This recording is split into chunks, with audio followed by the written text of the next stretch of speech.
Dear students, welcome to our Introduction to Personality Theory course. Today we will start with our first lecture, where I will introduce you to several basic concepts which are really important to understand the whole field of personality psychology. So let's dive in and discuss our agenda for this lecture.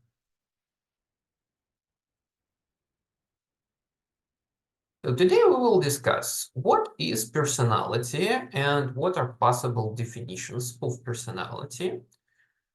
Secondly, we will discuss how to analyze personality and why it might be difficult, and also which domains of knowledge we can distinguish within personality psychology subfield. Then we will discuss what is a good theory and how can we evaluate different theories in personality psychology based on several criteria. After that, we will discuss sources of data for personality psychologists, issues of personality assessment, and which research methods we can apply in personality psychology to conduct a research. That are very important problems for the whole personality psychology, containing a lot of analytical information. So please be sure that you also will read the textbook chapter covering this material if you will have any additional questions to this material, which we will study today. So let's start with a simple question: what is personality? So on the first glance, it's a very simple question, and everybody knows from their personal experience what personality is. But if you will start to think about this question more thoroughly and deeply, you will find out that it's very hard to provide a clear and coherent definition of personality. So we have a lot of adjectives that can be used to describe characteristics of people. They also called trait descriptive adjectives. In English language, there are quite a lot of such adjectives. According to different estimations, it's around 20,000 of trait descriptive adjectives. So that's a lot. This number will vary for different languages, but for most of languages in the world, it's thousands and sometimes even dozens of thousands of words which describe different aspects of personality, such as inner features, social effects, qualities of the mind, of the body, relationships to other people, or inner goals or values. So that hints at what is called personality is really hard to catch and define. Either way, we would have not that many adjectives. So there are many possible definitions of personality based on the research orientation you might choose as a personality psychologist. Today, we will discuss one relatively simple and coherent definition, which was proposed by Gordon Allport and Henry Murray, one of the pioneers in the field of personality psychology, which worked in the United States in the first half of 20th century. So their definition is the following. Let's read and analyze it attentively and carefully. Personality is a set of psychological traits and mechanisms within the individual that are organized and relatively enduring, and that influence the individual's interactions with and adaptations to the intrapsychic physical and social environments. So this definition isn't short, and at the same time, it contains a lot of important aspects. So actually, each word in this exact definition is important and require additional thorough analysis. What we actually will do right now, so we will try to analyze this definition word by word until we get the sense what personality is. So let's start with the beginning. Set of psychological traits, what it can possibly mean. So traits usually are understood as average tendencies of a person. So this concept, psychological traits or personality traits, how they often called, is useful for at least three reasons. So why do personality psychologists even use this very concept? So first, it helps to describe people and help to understand the dimensions of difference between people. So if I encounter other people, I can describe them based on their psychological or personality traits, and thus I can distinguish them. So each person has a unique set of psychological traits, and thus I can clearly see the difference between people I encounter in my life. This concept is also useful because it helps to explain behavior. So when I ask a simple question, why that exact person acts as they act, I can explain these behaviors through different personality traits. For example, this person talks very often because this person is an extrovert, or this person always completes all tasks on time because that person has high conscientiousness, right? So I can use it to explain behavior. And also, if you know psychological traits of certain people, you can possibly predict their behavior. So if you know a person who is extroverted and thus active and more talkative and sociable than others, you can possibly predict that in a new situation or new setting, that person probably will remain active, sociable, and talkative. Right? It's not an absolute 100% reliable prediction, but still you can use it. And based on your life experience and your relationships with your friends and family members, you know their personality traits, like a domestic psychologist. You do not use scientific concepts necessarily, but you can describe their personality using different adjectives and define their core personality traits. You can predict their behavior quite accurately based on the analysis of the personality you conducted during your experience of interaction with those people. So the same is somewhat applicable for scientific personality psychologists, though their analysis, of course, is a bit different because it's a scientific analysis. And we will discuss it in details on next classes. But for now, we need to understand that the set of psychological traits means that we can consider personality as a certain amount of average tendencies for a person. Then the second part, psychological mechanisms within the individual. So psychological mechanisms are like traits, except you refer to processes. So within personality.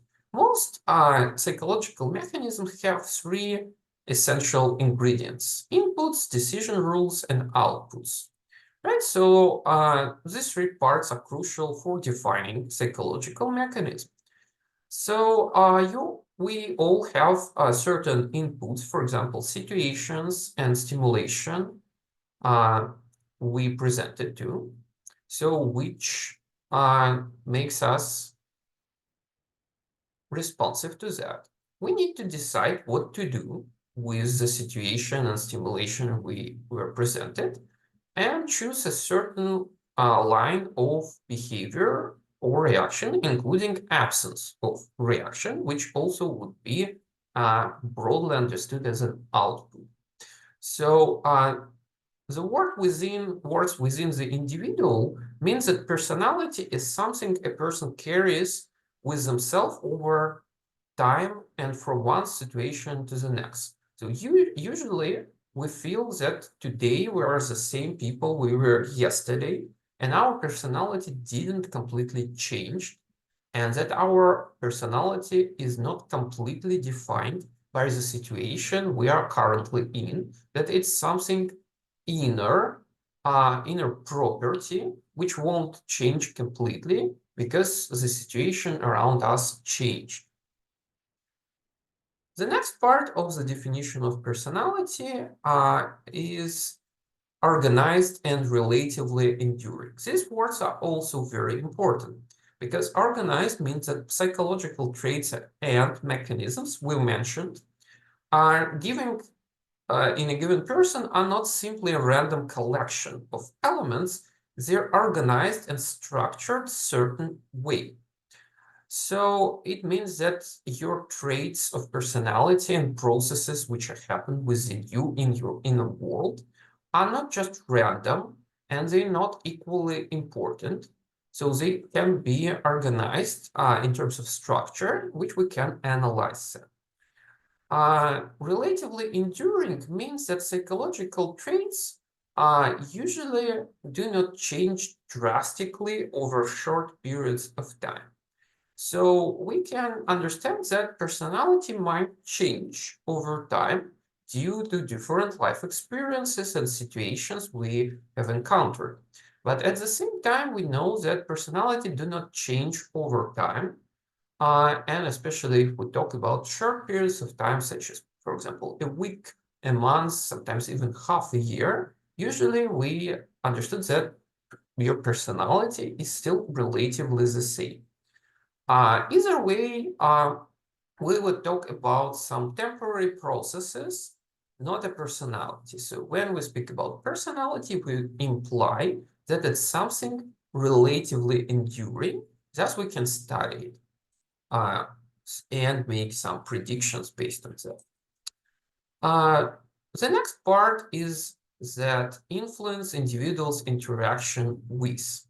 So as all people, we interact with situations and each other. It's a part of our active nature. So basically, we can interact with situations and each other using three different strategies. The first one is called selection. It means that we basically choose the situations we decide to enter. For example, you decided to enter university to study psychology. It's a decision which brought you to a certain setting with certain people, certain rules, and certain activities. You could choose something different. For example, studying trades or straightly going to certain job place, which would be different situation selection, which will result in different experience you might have. So choosing situations is a powerful strategy to change your life. And in addition, it influences your personality. So your personality chooses the situations you decide to get in, but those situations change your personality. Evocations are reactions which we produce in other people, sometimes unintentionally. So basically, you just enter the room and other people perceive you and immediately start to react a certain way. You didn't do anything yet, but they already have a certain attitude toward you based on your appearance, nonverbal behavior, or just name, right? Sometimes those evocations can be positive, or sometimes they can be negative. Some people evoke more reaction from other people, where some people evoke less reactions in other people. It's common and unavoidable outcome of all social interactions. And finally, manipulations should be understood as intentional attempts to influence other people. Please be aware that here manipulation used in a different meaning compared to a common language. In our common language, we usually understand manipulations as something ethically negative. So the situation where we have some hidden goals and intentions, but we are not transparent and do not share it openly with other people, but still trying to influence their behavior. Here, it is understood differently as all possible ways to actively influence other people, including just asking for help, or direct commanding, or offering collaboration, or competition. All possible ways how you can actively attempt influencing other people, which is really, really important part of communication. When we speak with other people, when we interact, we not always only share information about something, or for example, our feelings. We often count on a certain type of response from other people. For example, getting help, or getting plans for future, making plans for future, or writing together or doing something together. So manipulations are the way how we can achieve these goals in our interaction. And one more part is the final one, adaptations to the environment. A central feature of personality concerns adaptive functioning. So, which is important. So our personality basically helps us to adapt to certain settings we live in, including physical environment, social environment, and intrapsychic environment. So physical environment is just, for example, a climate you're living in. So you might listen this lecture from inside Canada. So probably you would interact with a harsh northern climate. But if you decide to travel somewhere else and listen this lecture from outside of Canada, you might encounter different types of climates. For example, very hot one, tropical, and it would be completely different physical environment. Social environment is social situations and connections you basically have, right? So for example, you enrolled as a university student and you have one social situation, but if you decide to, for example, quit university and start serving in the military, you will have completely different social environment. And finally, intrapsychic environment, it's your internal feelings, moods, and values, which you are adapting to as well. Some factors of intrapsychic environment also can be connected with different psychological disorders. So some people are forced to cope with anxiety attacks or depression, which drastically change their intrapsychic environment, and they need to adapt to that as well. On the slide, you can see one of the examples, living in a rural area or living in a city. It would be an example of different social environments we can live in. So rural life and city life have different expectations and rules how you should function, when you should get up, how you should work, how much you should work, what should you do after work, and which way of life you might possibly have. So you can choose what you like more and change your environment. So from among the potentially infinite dimensions of the environments, we inhabit our effective, so-called effective environment, which represents only the small subset of features that our psychological mechanisms direct us to attend and respond. So probably you understand that possibly you can have very different decisions in your life. Living in different countries, in different social situations, having different friends and romantic relationships, having different job places, and you're forced to choose something from the whole variety of those options, which forms your effective environment in which you live in. And it's only small amount of options which is possibly presented to people living in this time and culture and country. So that's basically it. So let's return back to this definition.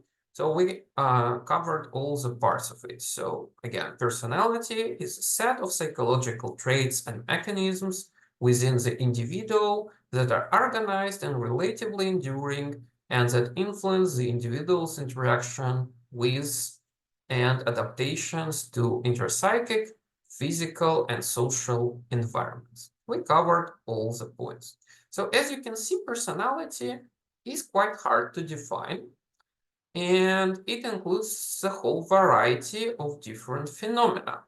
So, which brings us to the next possible problem is how to analyze personality if it's so complex. So, aforementioned Henry Murray and his colleague Clyde Clarkholm introduced 3 levels of how we can analyze personality.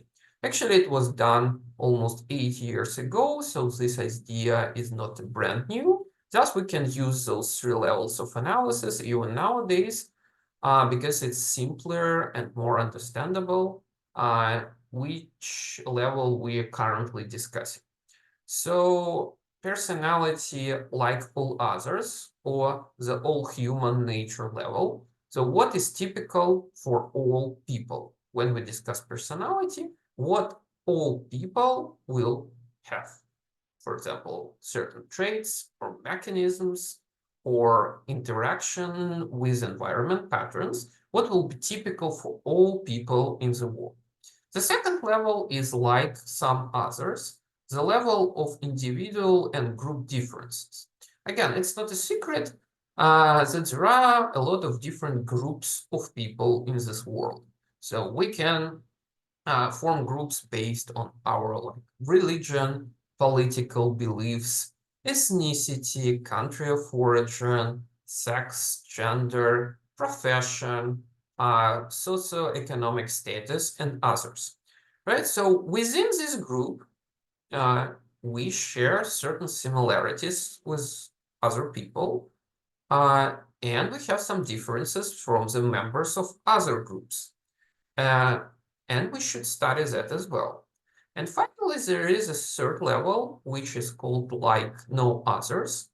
It's a level of individual uniqueness. So all people in the world have some unique features and distinct personality from others.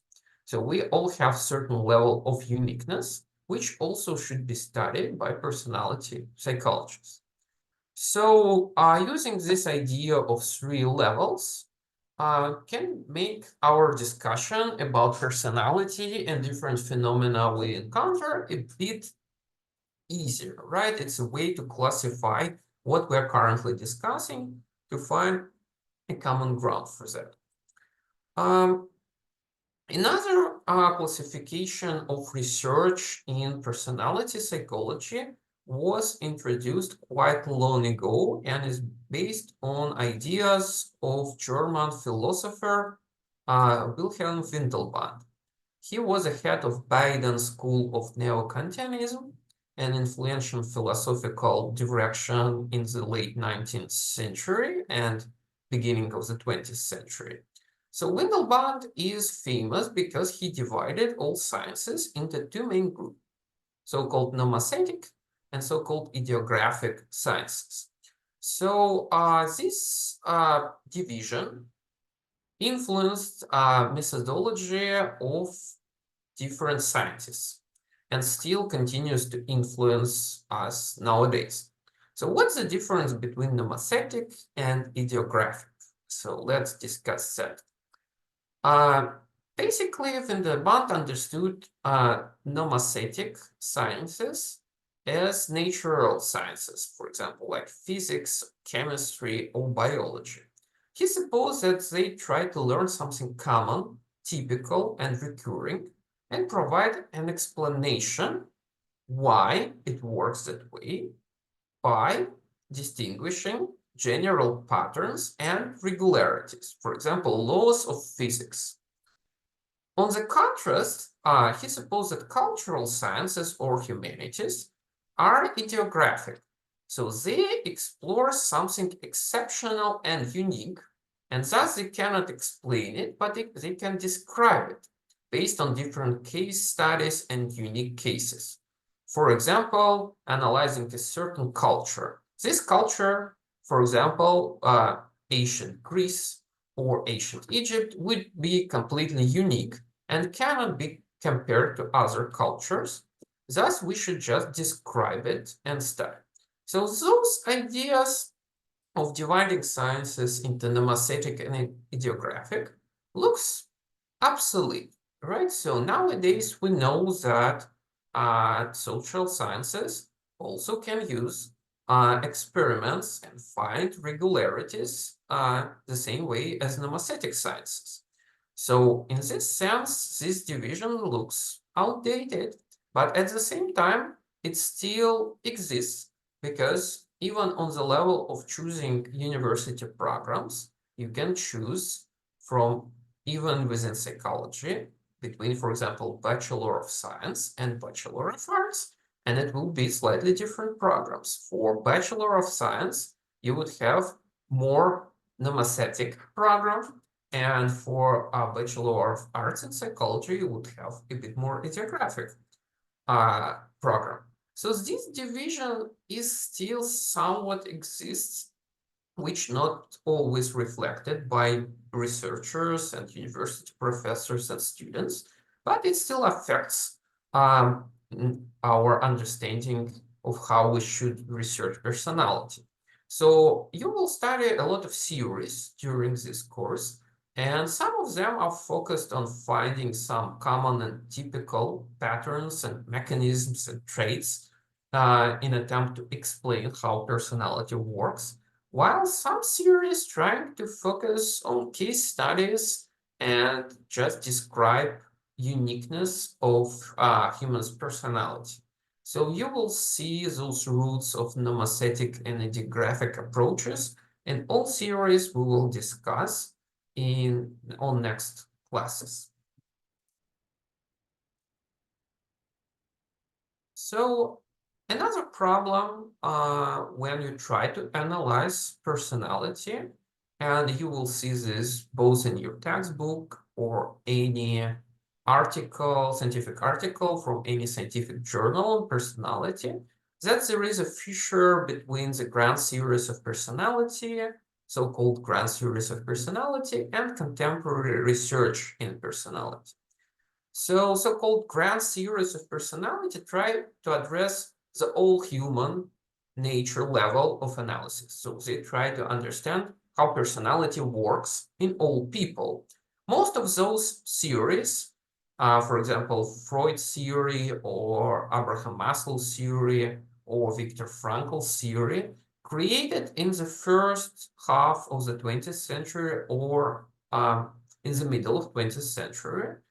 But all contemporary research, especially made after in last 20 years, let's say that, is very different because most of contemporary research is empirical studies conducted on different groups of people with different measurement procedures. So those research tries to tackle mostly applied problems from practice, psychological practice. So, for example, how to be more efficient in the psychotherapy with certain groups of people, how we can classify students in the classroom and address their needs based on their personality. So it's an applied questions. So unfortunately, this contemporary research has one flaw. It's very hard to generalize those results of research. So currently, thousands of articles on personality published each year.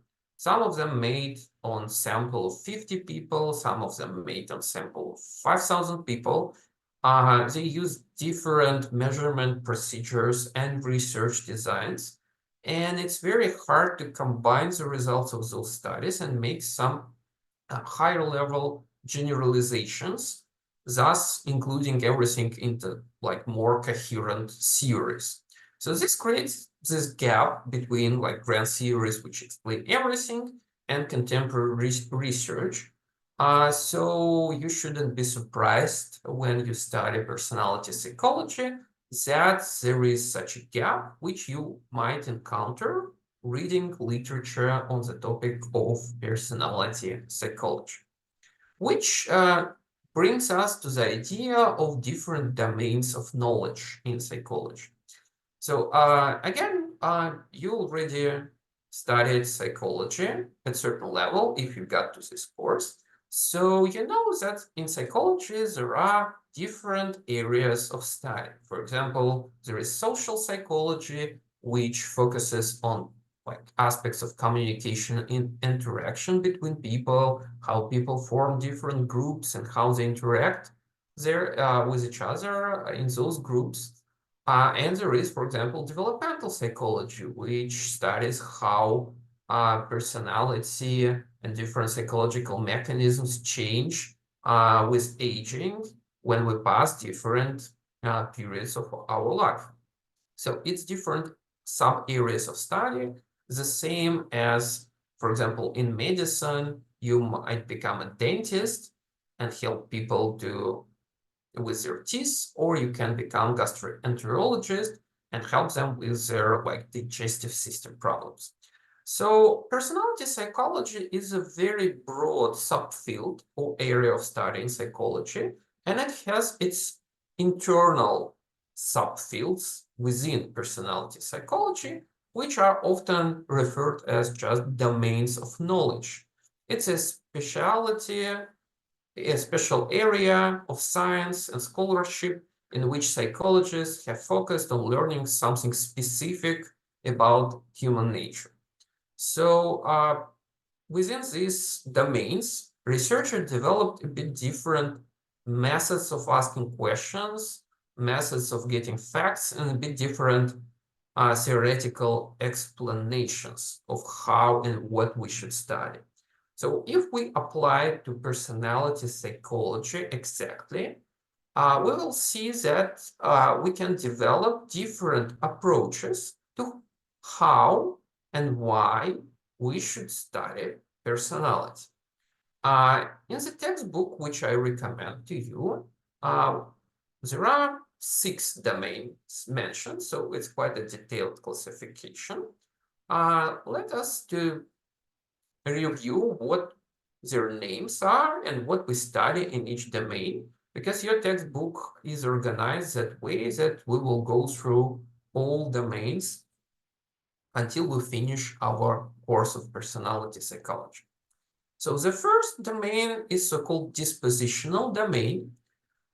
Here, personality understood as a set of traits which we can be born with or develop during our lifetime. So personality trait is also might be referred as disposition in scientific literature. So some relatively enduring pattern of thinking, feeling, or behaving in a certain way. So we can understand personality as this set of dispositions, measure those dispositions, and create personality profiles, which we can compare on individual or group level.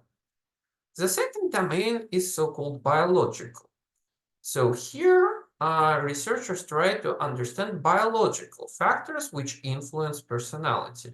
For example, your genes and your genetics and physiological processes. For example, features of your nervous system and how you respond physiologically on different situations.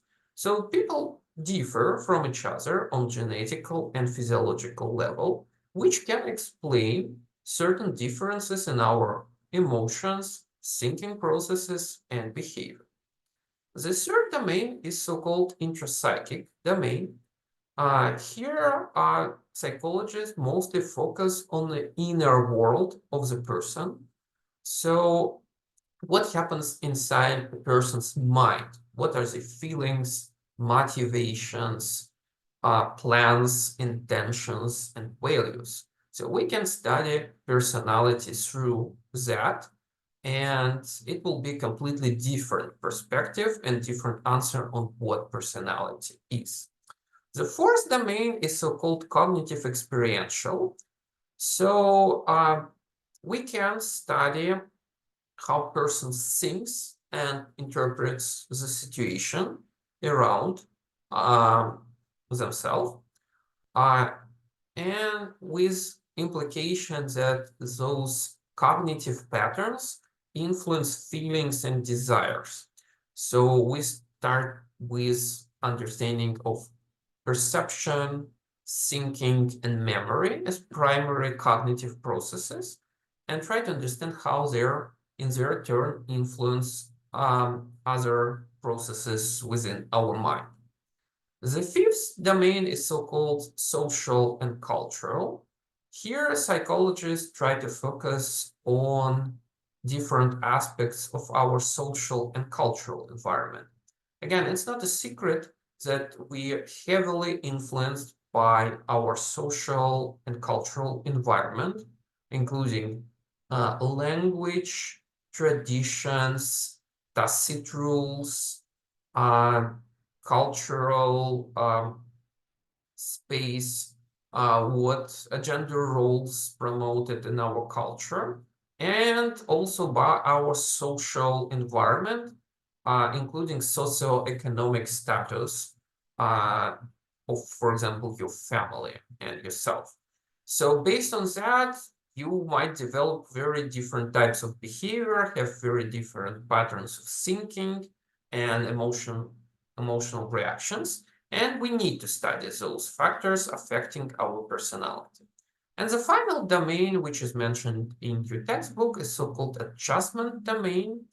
So here the idea is that all people encounter different challenges and stressful situations in their life, and somehow they need to adjust and cope with those stressful situations. They need to overcome obstacles and somehow respond to challenges life presents them to. And they develop different adjustment strategies, and they develop their personality through this process of overcoming those obstacles. So again, it's different perspective on how to study personality. As you can see from this list, there are a whole variety of research perspective on what personality is, and probably you will naturally gravitate towards certain research perspectives from this list. So some people just naturally find that it's more logical and coherent to understand personality through the lens of certain domains from this list, which is again natural and completely okay. You just need to be reflective on why certain domain looks better for you and which domain suits your research and practical purposes best. So during this course, I hope you will develop this reflective approach in analyzing theoretical perspectives and being able to assess those theories and choose the theory in which you can work, conduct research, or tackle different practical problems. Which leads us to the question about what is theory and how can we assess them. So if we're trying to be more reflective on theoretical perspective, so what is theory? It's a good question, not a simple one, but still. So if we speak about so-called good theory, the theory should fulfill three purposes: provide a guide for researchers, organize known findings, and make predictions. All three parts actually important. So guidance for researchers means that if you studied a certain theory, you read and understood it, it can help you to decide what to research within the field and how to do that. So it would be a guidance. Good theory takes different empirical phenomena which we received and studied through research and tries to organize those known findings into some structured way. So combine them, find regularities, laws, and explain what's happening. And based on a good theory, you also can make predictions about future, scientifically based, which should be somewhat accurate. Of course, theory is very different from like our common beliefs. So sometimes in our common language, we use the word theory wrong way. For example, we could someone took your sandwich, and you can say, "Oh, I have a theory who did that," right? So in a common language, theory often used as just idea or conjecture, but in strictly scientific sense, theory, of course, understood very differently, very differently. So please be aware about this difference. So if we apply several scientific standards for evaluating theories within personality field, we should speak about 5 such criteria. So possibly we can distinguish more or less such criteria. So for your convenience, I just generalized information from different sources and provide you with this list, which you might find helpful when you will encounter different theories within the field of personality psychology. You can apply those 5 criteria to those theories to evaluate them. So thus you will develop critical thinking skills in assessing different theories. So the first criterion is comprehensiveness. So basically, does the theory do a good job? Does a good job explaining all the facts and observations within its domain? Theories that explain more empirical findings generally better than theories which explain less, right? So basically, the theory which explains a lot is more comprehensive compared to the theory which explains only 1-2 different phenomena. But it's not the only criterion which we should take to consideration. The second criteria is so-called heuristic value. Does the theory provide a guide to important new discoveries about personality that were not known before? So does this theory helps us to put forward new hypotheses and conduct new research and make new findings, right? It's different. Sometimes theories explain a lot of things, but they not help to generate new ideas, new hypotheses, new conjectures. And thus they might have very high comprehensiveness, but very low heuristic value. So it's those criteria, those parameters here in this list are independent. So they not necessarily go together. The third criteria is so-called testability. Basically, does the theory's application can be tested in research? So it's good when we can explain a lot of different things, but can we actually test it in research to prove it right or wrong? Can we conduct empirical research and test how everything works? It's a very important criteria for a good theory to be testable. I would say crucially important. The fourth criterion is so-called parsimony. Basically, the theory which is based on few assumptions is better than the theory which is based on many assumptions. So the problem is that all theories are based on certain amount of assumptions, and some of those assumptions cannot be tested in the research. So it's just a foundation of certain theories. We assume certain things. And of course, if we assume few things, everything else is testable. It is way better than the theory, which is based on like 100 different assumptions, which we cannot test, right? So parsimony is important. And finally, compatibility and integration with other theories and domains of knowledge. So basically, the theory shouldn't contradict everything else we know about personality. So even if you have comprehensive theory which has high heuristic value, it is testable, and it implies few assumptions, the results of your research and theoretical analysis should be compatible and integrated with everything else we know about the personality from previous studies. So if your theory basically contradicts everything we know, probably something wrong with your theory, right? So probably it's not that revolutionary.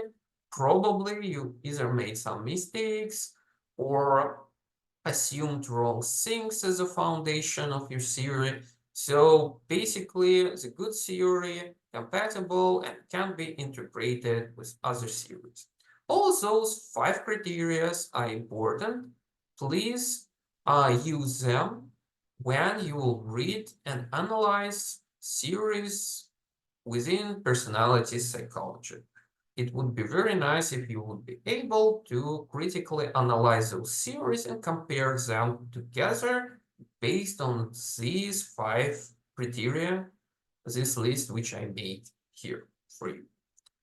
And this brings us to the question. Okay, so we have different theories in personality psychology, which we will study in detail on next classes. We can assess those theories based on criteria we mentioned right now. The next questions are, which are sources of data personality psychologists use in their research? How they measure personality traits and characteristics and processes, and how they conduct their empirical research in general. And we will answer those important questions in the second part of this lecture.